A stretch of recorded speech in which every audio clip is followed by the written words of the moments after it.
कांग्रेस के वरिष्ठ नेता और पूर्व मुख्यमंत्री दिग्विजय सिंह ने राष्ट्रीय स्वयंसेवक संघ और राम मंदिर ट्रस्ट पर बड़ा हमला बोला। DR न्यूज इंडिया में आपका स्वागत है। सीहोर बुधवार को दौरे पर पहुंचे दिग्विजय सिंह ने RSS के वजूद और उसकी फंडिंग को लेकर ऐसे सवाल खड़े कर दिए हैं जिससे सियासी गलियारों में हड़कंप मच गया है।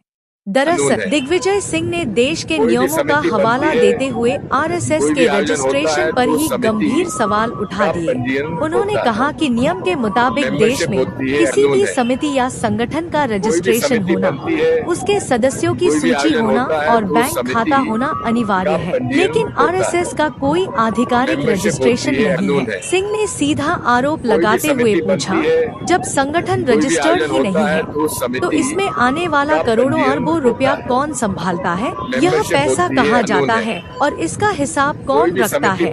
उन्होंने इस पूरे मामले की उच्च स्तरीय जांच की मांग की है। संघ प्रमुख मोहन भागवत के पुराने बयानों का जिक्र करते हुए दिग्विजय सिंह ने कहा कि अक्सर यह तर्क दिया जाता है कि हिंदू धर्म का कोई रजिस्ट्रेशन नहीं होता, इसलिए संघ का भी रजिस्ट्रेशन नहीं है। इस पर पलटवार करते हुए कांग्रेस नेता ने कहा कि हिंदू धर्म हजारों साल पुराना है, उस दौर में रजिस्ट्रेशन की व्यवस्था नहीं थी, लेकिन आज के आधुनिक युग में हर संगठन को नियमों के दायरे में चलना पड़ता है। उन्होंने आरोप लगाया कि संघ ऐसे खोखले तर्क देकर अपनी जवाबदेही और जिम्मेदारियों से बचना चाहता। बात सिर्फ संघ तक ही नहीं रुकी। दिग्विजय सिंह ने राम जन्मभूमि तीर्थ क्षेत्र ट्रस्ट के महासचिव चंपत राय को भी सीधे आड़े हाथों लिया। उन्होंने आरोप लगाया कि आज अयोध्या भ्रष्टाचार का अड्डा बन चुकी है और चंपत राय वहां के सबसे भ्रष्ट व्यक्ति जो इस पूरे काम के जिम्मेदार है। देश और मध्य प्रदेश की मौजूदा प्रशासनिक स्थिति पर चिंता जताते हुए सिंह ने कहा कि उन्होंने अपने इतने लंबे राजनीतिक जीवन आज जैसी बदतर स्थिति पहले कभी नहीं देखी। दिग्विजय सिंह के इन तीखे बयानों के बाद अब बीजेपी और संघ की तरफ से क्या पलटवार आता है, इस पर सबकी नजरें टिकी। सीहोर में गूंजी महाराणा प्रताप और महाराजा छत्रसाल की शौर्य गाथा। सीहोर मध्य प्रदेश के सीहोर शहर को एक नई सांस्कृतिक पहचान मिल गई है। जिला मुख्यालय पर वीर शिरोमणि महाराणा प्रताप और बुंदेलखंड केसरी महाराजा छत्रसाल की जयंती के अवसर पर पूरा शहर राष्ट्रभक्ति और शौर्य के रंग में सराबोर नजर आया। शहर के प्रमुख पावर हाउस चौराहे पर वीर शिरोमणि महाराणा प्रताप की एक भव्य प्रतिमा का लोकार्पण किया गया, जिसे देखने के लिए जन सैलाब उमड़ पड़ा। बुधवार को सीहोर का पावर हाउस चौराहा एक ऐतिहासिक पल का गवाह बना। इस भव्य लोकार्पण कार्यक्रम में मुख्य अतिथि के रूप में प्रदेश के राजस्व मंत्री करण सिंह वर्मा शामिल हुए। वहीं उनके साथ युवाओं के लोकप्रिय नेता कार्तिकेय सिंह चौहान, भाजपा जिला अध्यक्ष नरेश मेवाड़ा, जिला संगठन प्रभारी विकास विरानी और वरिष्ठ नेता सनी महाजन भी विशेष रूप से मौजूद रहे। जैसे ही प्रतिमा का अनावरण हुआ, पूरा आसमान जय राजपूताना और महाराणा प्रताप की जय के नारों से गूंज उठा। इस दौरान नगर पालिका अध्यक्ष प्रिंस राठौर द्वारा शहर के सौंदर्यीकरण और विकास के लिए किए जा रहे कार्यों की सभी अतिथियों ने जमकर सराहना की। लोकार्पण के इस ऐतिहासिक अवसर पर युवा नेता कार्तिकेय सिंह चौहान ने देश की युवा पीढ़ी को महापुरुषों के पदचिन्हों पर चलने का संदेश दिया। उन्होंने अपने संबोधन में कहे, महाराणा प्रताप केवल एक राजा नहीं, बल्कि त्याग, स्वाभिमान और राष्ट्रभक्ति के अद्वितीय प्रतीक। उनका जीवन हमें यह सिखाता है कि विपरीत से विपरीत परिस्थितियों में भी अपनी मातृभूमि और अपने सिद्धांतों की रक्षा के लिए कैसे संघर्ष किया जाता है। आज के युवाओं को उनके इन महान आदर्शों को अपने जीवन में जरूर आत्मसात करना चाहिए। सीहोर में अवैध कॉलोनियों पर चला बुलडोजर, उठे सवाल। मध्य प्रदेश के सीहोर से इस वक्त की एक बड़ी खबर आ रही है। सीहोर जिला मुख्यालय और उसके आसपास के इलाकों में प्रशासन ने अवैध कॉलोनाइजरों और भूमाफियाओं के खिलाफ अपना डंडा चला दिया है। शासन के सख्त निर्देश के बाद भारी पुलिस बल के साथ पहुंचे प्रशासन ने अवैध कॉलोनियों पर बुलडोजर चलाकर उन्हें जमींदोज कर दिया है। लेकिन इस बड़ी कार्रवाई के साथ ही अब प्रशासन की नीयत पर भी गंभीर सवाल खड़े होने लगे। दरअसल सीहोर में अवैध निर्माण और बिना अनुमति काटी जा रही कॉलोनियों के खिलाफ प्रशासन ने एक बड़ा अभियान छेड़ रखा है। इस मुहिम के तहत नियमों का उल्लंघन करने वाले करीब 20 कॉलोनाइजरों को नोटिस थमाए गए हैं। वहीं 4 बड़ी अवैध कॉलोनियों पर सीधे बुलडोजर चलाकर अवैध निर्माणों को ध्वस्त कर दिया गया। प्रशासन का दावा है कि भूमाफियाओं के खिलाफ यह कार्रवाई आगे भी इसी तरह जारी रहेगी, लेकिन इस कड़कती धूप में चले बुलडोजर के बाद सीहोर की जनता में भारी आक्रोश देखने को मिल रहा है। प्रभावित पक्षों और स्थानीय लोगों का आरोप है कि प्रशासन की यह कार्रवाई निष्पक्ष नहीं है। क्षेत्र में चर्चाओं का बाजार गर्म है कि प्रशासन केवल छोटे और चुनिंदा ठिकानों को निशाना बना रहा है। लोगों का सीधा आरोप है कि शहर के कई प्रभावशाली और रसूखदार लोगों ने भी बड़े पैमाने पर अवैध कॉलोनियां काट रखी, लेकिन उनके रसूख के आगे प्रशासन के बुलडोजर के पहिए थम जाते हैं। स्थानीय निवासियों का कहना है कि अगर सरकार वास्तव में भूमाफियाओं के खिलाफ है तो कार्रवाई में यह भेदभाव क्यों? जनता की मांग है कि कानून सबके लिए समान होना चाहिए। यदि कोई कॉलोनी अवैध है तो चाहे वह किसी आम आदमी की हो या किसी रसूखदार नेता की, उस पर बुलडोजर समान रूप से चलना चाहिए, न कि केवल रसूखदारों को बचाने के लिए चुनिंदा जगहों पर औपचारिकता की जाए। अब देखना यह होगा कि इन गंभीर आरोपों के बाद सीहोर प्रशासन क्या कदम उठाता है। क्या वाकई रसूखदारों की अवैध संपत्तियों पर भी बुलडोजर गरजेगा या यह कार्रवाई सिर्फ छोटे कॉलोनाइजरों तक ही सिमट कर रह जाएगी।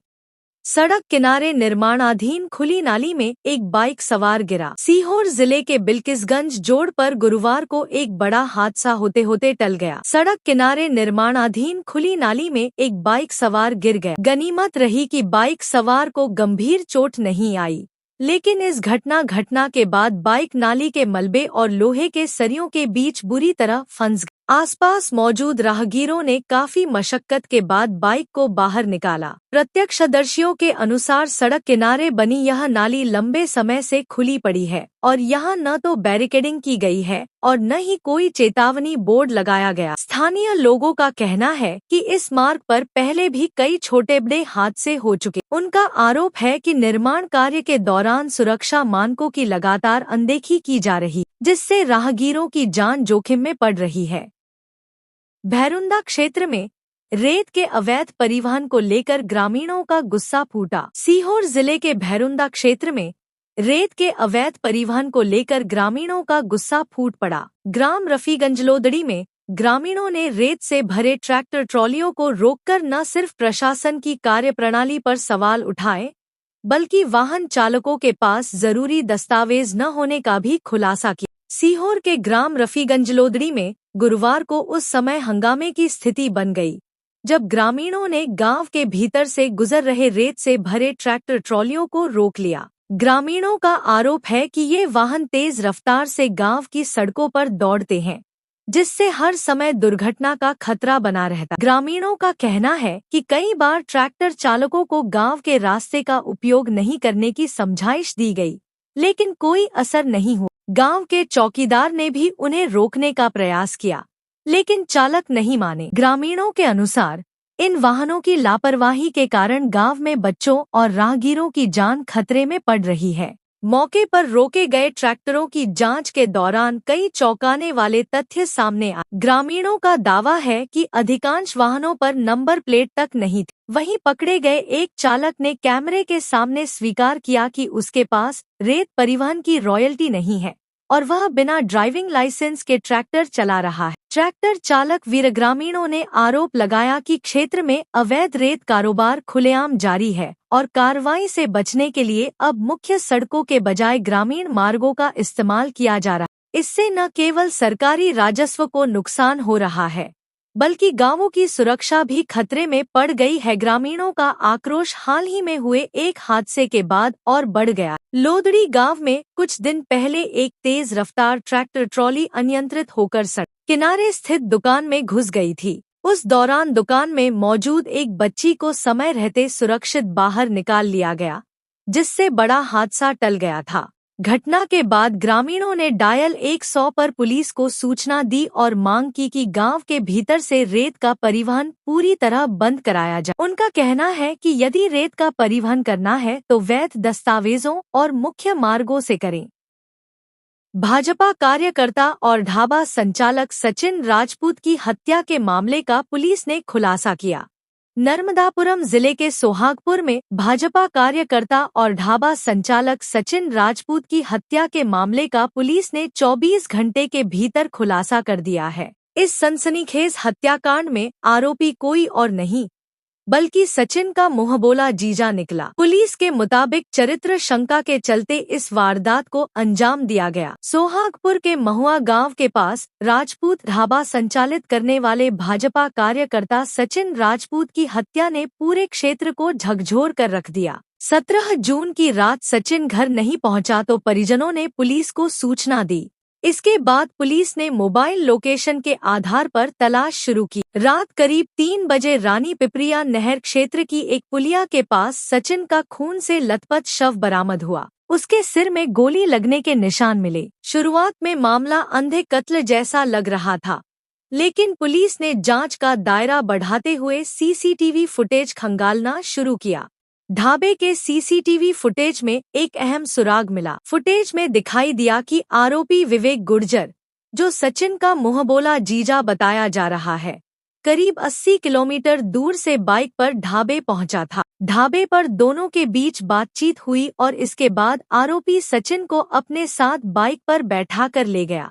पुलिस के अनुसार आरोपी सचिन को सुनसान नहर पुलिया तक ले गया और वहां उसके सिर में गोली मारकर हत्या कर दी। जांच के दौरान आरोपी को गिरफ्तार कर लिया गया। उसके कब्जे से वारदात में इस्तेमाल अवैध पिस्टल, बाइक, मोबाइल और घटना के समय पहने कपड़े भी बरामद किए गए। पुलिस पूछताछ में सामने आया कि आरोपी को अपनी पत्नी और सचिन के संबंधों को लेकर शंका थी। इसी शक ने धीरे धीरे दुश्मनी का रूप ले लिया और आरोपी ने हत्या की साजिश रच डाली। हत्याकांड की खबर फैलते ही सोहागपुर में आक्रोश फैल गया। भाजपा कार्यकर्ताओं और स्थानीय लोगों ने चक्का जाम कर विरोध प्रदर्शन किया। मौके पर पहुंचे पुलिस अधीक्षक ने जल्द कार्रवाई का भरोसा दिलाया, जिसके बाद प्रदर्शन समाप्त। हुसैन राजपूत क्षेत्र में भाजपा के सक्रिय कार्यकर्ता और सामाजिक गतिविधियों के लिए पहचाने जाते थे। वह हर साल युवाओं के लिए विधायक ट्रॉफी क्रिकेट प्रतियोगिता का आयोजन भी करते थे, जिससे उनकी अच्छी पहचान बनी।